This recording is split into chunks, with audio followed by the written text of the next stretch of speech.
దాంతో ఇతను కోపంగా ఇదంతా ఆ పని మనిషే చేసి ఉంటుందని ఆమె దగ్గరికి వెళ్లి ఇదంతా నువ్వే చేశావా అని అడుగుతాడు. 20 సంవత్సరాల ముందు ఈ పెయింటింగ్ తన చెల్లికి దొరికిందని, తనకి ఎవరో ఈ పెయింటింగ్ ని గిఫ్ట్ ఇచ్చారని, ఒక రోజు ఆమె పెయింటింగ్ ని టచ్ చేయడంతో ఆ పెయింటింగ్ స్ప్రెడ్ అవుతూ విచిత్రమైన సౌండ్స్ రావడం మొదలయ్యాయి అని చెప్తుంది. అలాగే మెల్లిమెల్లిగా పెయింటింగ్ శరీరం అంతా స్ప్రెడ్ అయ్యి నా చెల్లి ఆ పెయింటింగ్ లోకి వెళ్లిపోయింది అని చెప్తుంది. అలాగే ఈ పెయింటింగ్ ని నువ్వు ఏమీ చెయ్యకు, ఎందుకంటే అందులో నా చెల్లి ఉంది, తనకి ఎలాంటి ప్రమాదమైనా రావచ్చు అని చెప్తుంది.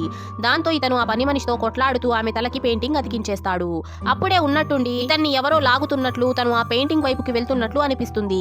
ఆ అబ్బాయి అక్కడి నుంచి పారిపోవడానికి ట్రై చేస్తాడు. తనకి ఏవేవో విచిత్రమైన సౌండ్లు వస్తూ ఇరిటేట్ చేస్తూ ఉంటాయి. ఆ తరువాత ఆ అబ్బాయి వాళ్ళ ఫ్రెండ్ ఇతన్ని వెతుక్కుంటూ పెయింటింగ్ దగ్గరికి వస్తాడు. అప్పుడే అతనికి పెయింటింగ్ లో తన ఫ్రెండ్ కనిపిస్తాడు. ఆ పెయింటింగ్ లో ఆ అబ్బాయిది ఒక చెయ్యి కట్ అయిపోయినట్లు ఉంటుంది.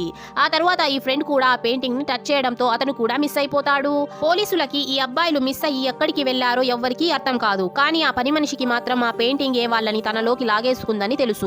ఇలాంటి వీడియోస్ కోసం లైక్ చేసి ఛానల్ ని సబ్స్క్రైబ్ చేసుకోండి.